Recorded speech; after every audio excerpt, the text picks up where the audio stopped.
In the adjoining figure, the potential drop between B and D is 0. The value of X is, तर आपल्याला एक figure दिलेली आहे आणि B आणि D या दोन पॉईंटच्या मध्ये जे पोटेन्शियल डिफरन्स आहे तो किती आहे 0 आहे. तर X ची व्हॅल्यू किती असणार ते आपल्याला या ठिकाणी फाइंड करायचं. तर यासाठी तुम्हाला एक सर्किट पण दिलेलं आहे. तर ते सर्किट बघू आपण डिस्कस करूया. तर वरती AB जो ब्रांच दिलेला आहे AB याच्यामध्ये दोन रेजिस्टन्स आहे 4 ओहम 4 ओहम सिरीजमध्ये. AD जो आहे तर त्याच्यामध्ये 4/3 ओहमचा आणि X ओहमचा रेजिस्टन्स सिरीजमध्ये कनेक्ट केलेला आहे. DC मध्ये 5 ओहमचे दोन रेजिस्टन्स पॅरललमध्ये कनेक्ट केलेले आहे आणि BC मध्ये दोन रेजिस्टन्स पॅरलल आहे, एक 10 ओहमचा आहे दुसरा 5 ओहमचा आहे. तर या B पॉईंट आणि D पॉईंटच्या मधलं जे पोटेन्शियल डिफरन्स आहे ते जर 0 असेल तर या X ची व्हॅल्यू किती आहे ते आपल्याला या ठिकाणी फाइंड करायचं. तर याचे 4 ऑप्शन दिलेले आहे. त्यापैकी पहिले जो ऑप्शन आहे A ते आहे 7/2 ओहम, B ऑप्शन आहे 14/3 ओहम, C ऑप्शन आहे 5 ओहम आणि लास्ट D ऑप्शन आहे 17/3 ओहम. तर या 4 ऑप्शनपैकी या क्वेश्चनचं करेक्ट आन्सर काय असलं पाहिजे तर ते आपण सॉल्व करूया आणि मग डिसाईड करूया. तर या ठिकाणी आपल्याला एक फिगर दिलेले आहे आणि पोटेन्शियल ड्रॉप B आणि D मधला 0 आहे. तर X ची व्हॅल्यू आपल्याला या ठिकाणी फाइंड करायचं आहे. तर या ठिकाणी सर्वात पहिले आपल्याला सर्किट दिलेले आहे. तर सर्किटमध्ये ही पहिली ब्रांच दिलेली आहे तुम्हाला AB. ओके, A पॉईंट दिलेला आहे. तर त्या A पॉईंटपासून आपल्याला एक रेजिस्टन्स दिलेला आहे. तर या ठिकाणी हा पहिला रेजिस्टन्स आहे किती 4 ओहमचा. त्याच्या सिरीजमध्ये आणखीन एक रेजिस्टन्स कनेक्ट केलेला आहे तो देखील 4 ओहमचा आहे आणि या ठिकाणी या जंक्शनला नाव आहे A इतकं. ओके, आणि इकडे जो पॉईंट आहे दिलेला आहे तर त्याचं नाव B आहे. त्यानंतर A पासून जो पुढे जाणार आहे तर त्या ठिकाणी दोन रेजिस्टन्स आपल्याला दिलेले आहे आणि ते दोन्ही कसे आहे सिरीजमध्ये. तर पहिल्या रेजिस्टन्सची जी व्हॅल्यू आहे तर ती दिलेली आहे 4/3 ओहम इतकं दिलेलं आहे. ओके, आणि त्याच्या सिरीजमध्ये आपल्याला आणखीन एक रेजिस्टन्स दिलेला आहे आणि तो दिलेला आहे तुम्हाला X ओहम इतका दिलेला आहे ज्याची व्हॅल्यू आपल्याला फाइंड करायचं आहे. आणि या ठिकाणी आपला जंक्शन D दिलेला आहे. त्यानंतर या ठिकाणी आपल्याला दोन रेजिस्टन्स दिलेले आहे आणि दोन्ही रेजिस्टन्स पॅरललमध्ये दिलेले आहे. तर याची व्हॅल्यू 5 ओहम इतकी आहे आणि त्याच्या बिलो जो पॅरललमध्ये कनेक्ट केलेला आहे त्याची देखील 5 ओहम इतकीच दिलेली आहे. त्यानंतर पुढच्या ब्रांचमध्ये पुन्हा दोन रेजिस्टन्स दिलेले आहे पण ते कनेक्ट केलेले कसे पॅरलल कॉम्बिनेशनमध्ये. एकाची व्हॅल्यू 5 ओहम आहे आणि दुसऱ्याची जी आहे ती 10 ओहम इतकी दिलेली आहे. आणि या ठिकाणी आपली सर्किट कंप्लीट झालं आणि याला C पॉईंट दिलेला आहे. आणि कंडिशन काय दिलेलं आहे या B पॉईंटचं पोटेन्शियल आणि D पॉईंटचं पोटेन्शियल काय सेम आहे. ओके, तर याला आपण काय करू तर विस्टोन्स नेटवर्कमध्ये या ठिकाणी आपण कन्वर्ट करणार आहे.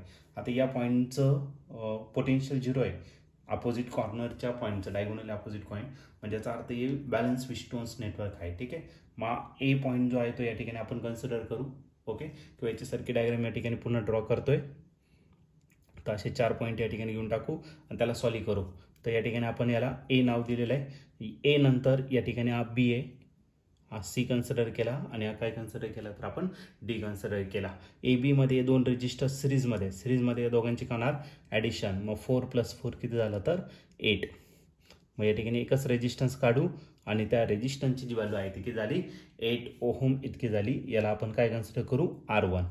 आता B आणि C मध्ये हे दोन रेजिस्टन्स पॅरलल आहे आणि पॅरललमध्ये आपण काय करतो त्या दोन्ही रेजिस्टन्सचं मल्टिप्लिकेशन म्हणजे 10 × 5 आणि डिवायडेड बाय त्या दोन्ही रेजिस्टन्सची काय करणार ॲडिशन. तर 10 × 5 तसंच ठेवा. 10 + 5 किती झाला 15. 5 1 1 5 3 जागी झाला 15 म्हणजे 10 आपण काय आला 3. मग हे दोन रेजिस्टन्स काढून टाकणार त्याच्या जागी फक्त सिंगल रेजिस्टन्स आपण या ठिकाणी कनेक्ट करणार आणि त्या सिंगल रेजिस्टन्सची जी व्हॅल्यू आहे तर ती असेल तुमचं R2 कन्सिडर करू त्याला आणि R2 जो आला तो किती आला 10/3. 10/3 ओहम आपण या ठिकाणी कन्सिडर केला.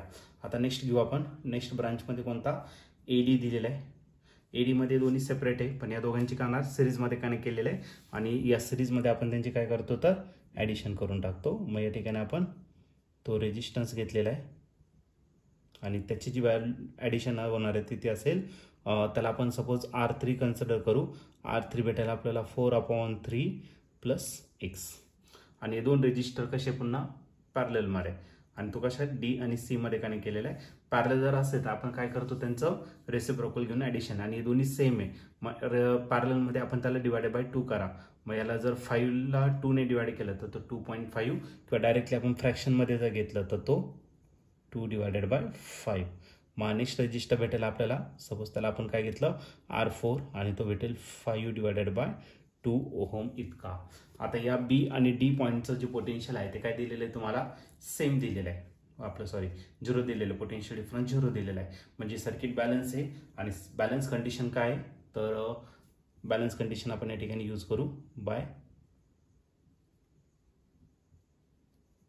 Balance condition.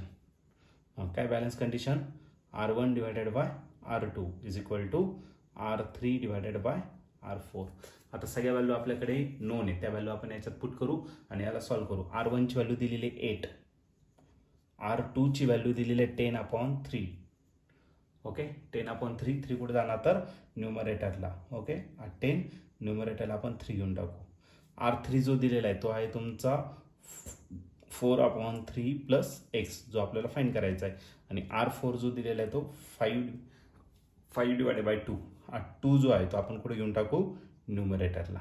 ओके, बस आता याला सिम्प्लिफाईड करायचं, आपला आन्सर आपल्याला भेटून जाईल. ठीक आहे, तर 8 3 जा की झाला 24 डिवाइड करायला 10 किंवा एक काम करा 2 1 जा 1 2 4 जा की झाला 4 2 4 जा 8 4 3 जा किती 12.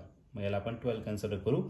मग 12/3 झाला आणि राहिला तो त्याच्या आधी 5 1 जा 1 5 2 जा की झाला 10 आणि 2 2 जा किती राहिला 4. म्हणजे राहिला फक्त 2 3 जा किती फक्त 6. तर या ठिकाणी फक्त 6 राहिलेला आहे तुमचा 4/3 प्लस एक्स.